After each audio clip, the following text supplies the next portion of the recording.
कर्म बड़ा या भाग्य बड़ा, प्राचीन काल से ही एक उलझन बनी हुई है। संसार में कर्म को मानने वाले व्यक्ति कहते हैं कि भाग्य कुछ नहीं होता, तो कुछ भाग्यवादी व्यक्ति कहते हैं कि भाग्य में जो कुछ भी लिखा है वह निश्चित ही होता है। अब मनुष्य कर्म और भाग्य इन दोनों बिंदुओं को अलग अलग दृष्टिकोण से देखते हैं। कर्म और भाग्य के इस प्रतिबंध का सत्य व सटीक उत्तर श्रीमद् भगवत गीता में स्पष्ट किया गया है, जिससे आज हम आपको परिचित कराएंगे। नमस्कार दोस्तों, शिव शक्ति चैनल में आप सभी का स्वागत है। अगर आप भी भगवान श्री कृष्ण के भक्त हैं तो कमेंट में जय श्री कृष्ण जरूर लिखें। तो चलिए शुरू करते हैं आज की यह वीडियो। भाग्य व कर्म को स्पष्ट से समझने के लिए पुराने समय में एक कथा का उल्लेख मिलता है। वह कथा इस प्रकार है। प्राचीन काल में एक साधु संत हुआ करते थे। उनका नाम ज्ञानेश्वर था। उनके दो शिष्य थे, कर्मेश्वर और भागेश्वर। एक दिन कर्मेश्वर और भागेश्वर के बीच बहुत बड़ी बहस हो गई कि कर्म बड़ा या भाग्य बड़ा। अब कर्मेश्वर कर्म को बड़ा मानता था, परंतु भागेश्वर भाग्य को बड़ा मानता था। उन दोनों में बहस इतनी बढ़ गई कि उन्हें जाकर अपने गुरु ज्ञानेश्वर से इसका उत्तर मांगना पड़ा। उनके गुरु ज्ञानेश्वर ने उनसे कहा कि मैं तुम्हें इसका उत्तर अवश्य दूंगा। प्रातःकाल तुम दोनों मुझे मेरी कुटिया के आगे मिलना।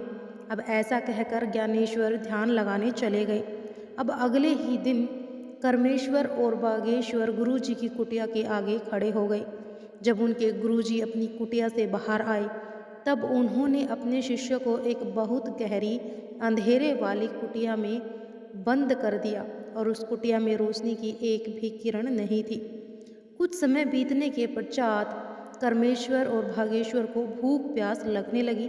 अब भागेश्वर ने सोचा कि जो मेरे भाग्य में लिखा है वह निश्चित ही होगा, उसमें मैं परिवर्तन नहीं कर सकता। इससे अच्छा मैं राम का नाम ही जप लेता हूँ। ऐसा सोचकर भागेश्वर ने राम नाम लेना आरंभ कर दिया, किंतु कर्मेश्वर को यह कदापि स्वीकार नहीं था। उसने सोचा मुझे कर्म करना पड़ेगा, अन्यथा मैं भूखा मर जाऊंगा। तब वह खड़े होकर उस अंधेरी कुटिया में खाने पीने की वस्तु खोजने लगता है।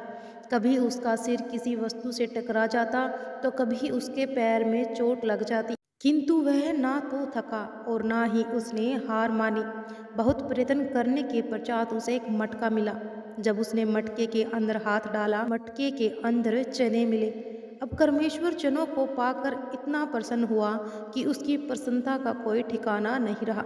फिर वह बैठकर उन चनों को खाने लगा। अब चने खाते खाते कभी कभी उसके मुंह में कुछ कंकर आ जाते, तो वह उन कंकर को भागेश्वर को दे देता। अब अगली सुबह जब उनको गुरुजी ज्ञानेश्वर ने कुटिया का द्वार खोला तो देखा कि कर्मेश्वर का तो पेट भरा हुआ था, परंतु भागेश्वर भूखा था। अब कुटिया का द्वार खुलने के कारण जब कुटिया में रोशनी हुई तो कर्मेश्वर आश्चर्यचकित रह गया। कर्मेश्वर और भागेश्वर को जो कंकर समझकर दे रहा था वह कंकर नहीं किंतु हीरे थे।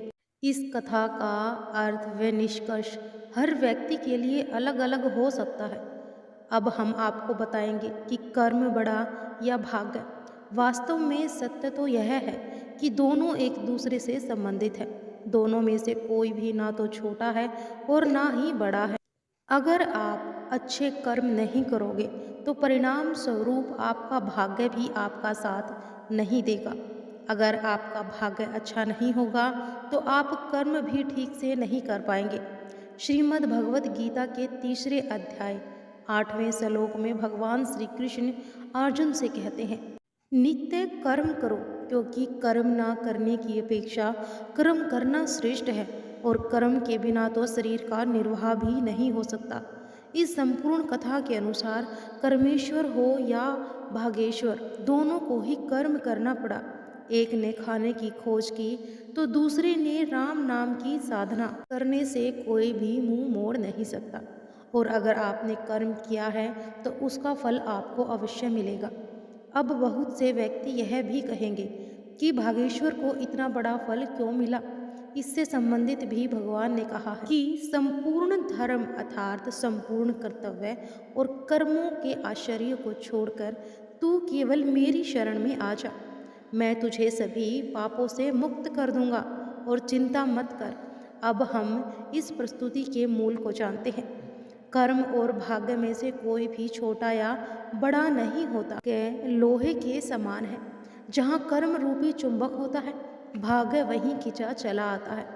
वास्तव में भाग्य हमारे कर्मों का ही परिणाम है। अगर अनुकूल कर्म किए जाए तो भाग्य को अपनी ओर मोड़ा जा सकता है, परंतु भाग्य के सहारे बैठकर कर्मों से दूरी बना लेना ही पराजय, दुख और परेशानियों का कारण बनता है। तो दोस्तों, आज के लिए बस इतना ही। उम्मीद करते हैं हमारे द्वारा दी गई जानकारी आपको पसंद आई होगी। अगर आपको यह वीडियो पसंद आई हो तो वीडियो को लाइक करके शेयर अवश्य कीजिएगा। अगर आप हमारे चैनल पर नए हैं तो हमारे चैनल को बिना सब्सक्राइब किए बिना मत जाइएगा। चैनल को सब्सक्राइब जरूर कीजिएगा और कमेंट बॉक्स में जय श्री कृष्णा हर हर महादेव जरूर लिखिएगा। हर हर महादेव।